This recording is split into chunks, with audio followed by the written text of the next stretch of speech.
نستعينه ونستغفره ونؤمن به ونتوكل عليه ونعوذ بالله من شرور أنفسنا ومن سيئات أعمالنا من يهد الله فلا مضل له ومن يضلله فلا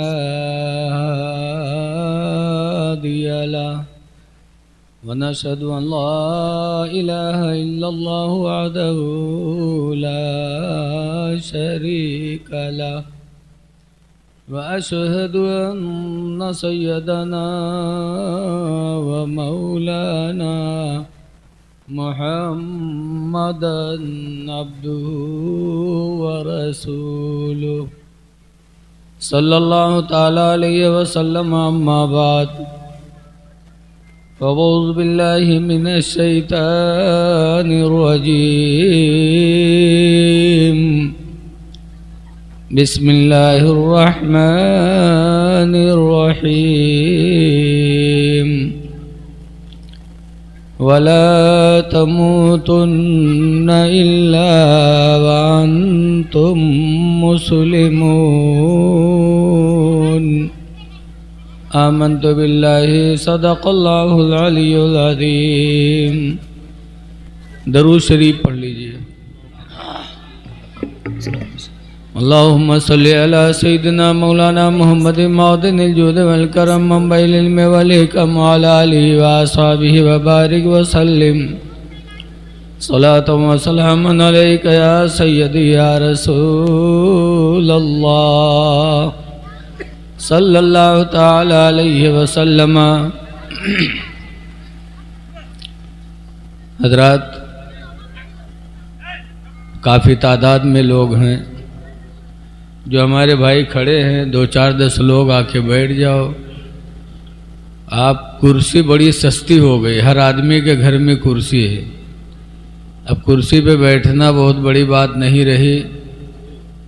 نبی کی میلاد میں آئے ہو، دین کی محفل میں آئے ہو، تو بھائیوں کے ساتھ مل کے بیٹھ جاؤ. یہ ثابت کر دو کہ ہم بڑے نہیں ہیں، ہم بھی تمہارے بھائی ہیں.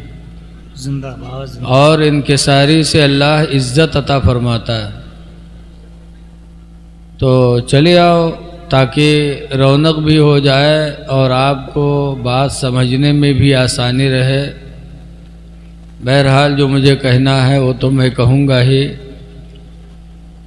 بڑے خوش نصیب ہیں عبد المعید اور ان کے برادران، جنہوں نے اپنے والد مرحوم جناب شہید احمد مرحوم کے ایصال ثواب کے موقع پر یہ میلاد کی محفل سجائی ہے. بے شک سبحان اللہ. اور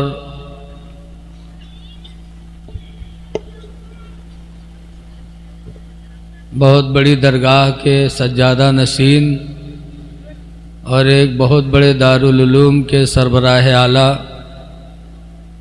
حضرت علامہ مولانا سید حسنین کاظمی صاحب کو ایصال ثواب اور دعائے مغفرت کے لیے بلایا ہے. مجھ سے پہلے عزیز گرامی حضرت علامہ مولانا عطاء المصطفیٰ امجدی صاحب کا بیان ہوا، اور میرے بعد انشاءاللہ حضرت کا بیان ہوگا. نعتیہ کلام آپ نے ایک کے بعد دیگرے سنا ہے، اور پھر انشاءاللہ میرے بعد سنیں گے.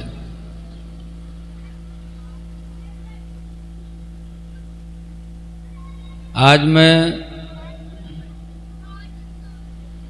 جلالین شریف سورہ نجم 27واں پارہ کی تفسیر پڑھا رہا تھا، تو اس میں ایک آیت گزری، لیس للانسان الا ما سعی،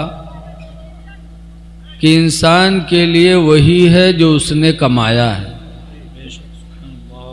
لیس للانسان الا ما سعی، نہیں ہے انسان کے لیے مگر اس نے جو کمایا ہے. تو اس آیت کے مطابق پھر یہ میلاد کرائے کا فائدہ؟ تمام کھانا کھلایا تاکہ اس کا ثواب ہمارے والد کو ہو جائے، میلاد کرایا تاکہ ہمارے والد کو ثواب ملے، اور قرآن کہتا ہے کہ انسان کو وہی ملے گا جو اس نے کیا ہے۔ اس آیت کو بہت سے لوگ پڑھ کے اور لوگوں کو ورغلا دیتے ہیں۔ حضرت عبداللہ بن عباس رضی اللہ تعالیٰ عنہ فرماتے ہیں اس آیت کی تلاوت باقی ہے اور اس کا حکم منسوخ ہو گیا۔ بے شک سبحان اللہ۔ الحقنا ذریتہم،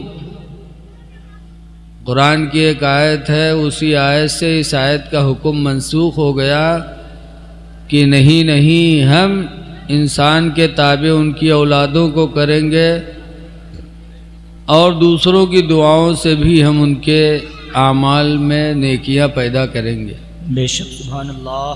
تو اب جو آیت منسوخ ہو گئی اس کو دلیل نہیں بنانا چاہیے۔ موت برحق ہے۔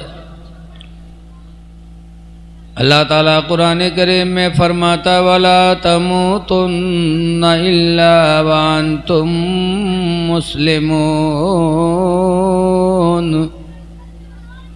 اے لوگو تم ہرگز نہ مرو مگر مسلمان بن کے مرو، دنیا سے جاؤ تو مسلمان کی موت تمہیں نصیب ہو۔ بے شک سبحان اللہ۔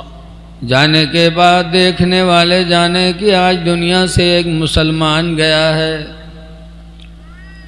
موت تو آنی ہی آنی۔ موت کو صحابہ ہم وقت یاد رکھا کرتے تھے، اسی لیے رسول اللہ صلی اللہ علیہ وسلم کے دروازے پر ایک صاحب آئے اور دروازہ کھٹکھٹانے لگے۔ حضور کی طبیعت خراب تھی۔ حضور کی بیٹی فاطمہ نے کہا آنے والے واپس چلے جاؤ، میرے ابا کی طبیعت خراب ہے، بعد میں آنا۔ تو حضور نے فرمایا فاطمہ دروازہ کھول دو، یہ روزانے کا آنے والا نہیں ہے، ہر انسان کی زندگی میں صرف ایک ہی مرتبہ آتا ہے۔ بے شک سبحان۔ یہ آنے والے کوئی دوسرے نہیں، یہ ملک الموت ہے۔ حضرت فاطمہ نے دروازہ کھولا، ملک الموت حضرت اسرائیل علیہ السلام اندر داخل ہوئے۔ حضور صلی اللہ علیہ وسلم کی روح نکالنے لگے تو حضور کو تکلیف محسوس ہوئی، تو حضور نے روکا، کہا ملک الموت رکو، رک گئے۔ فرمایا کیا جس طرح میری روح نکال رہے ہو اسی طرح میری امت کی بھی روح نکالتے ہو یا نکالو گے؟ تو کہا یا رسول اللہ صلی اللہ علیہ وسلم آپ کی روح تو ایک انگلی ڈال کے نکال رہا ہوں اور آپ کی امت کی روح دونوں ہاتھ ڈال کے نکالتا ہوں اور نکالوں گا۔ تو حضور فرماتے ہیں ملک الموت قیامت تک میری امت میں سے جن کو بھی روح نکالنے میں تکلیف دینی ہے وہ ساری تکلیف میرے اوپر گزار دو، لیکن میری امت کو تکلیف نہ دینا۔ آج یہ حضور کا احسان ہے کہ آدمی مر جاتا اور نہ چلاتا ہے نہ گڑ گڑاتا ہے، روح آسانی سے نکل جاتی ہے۔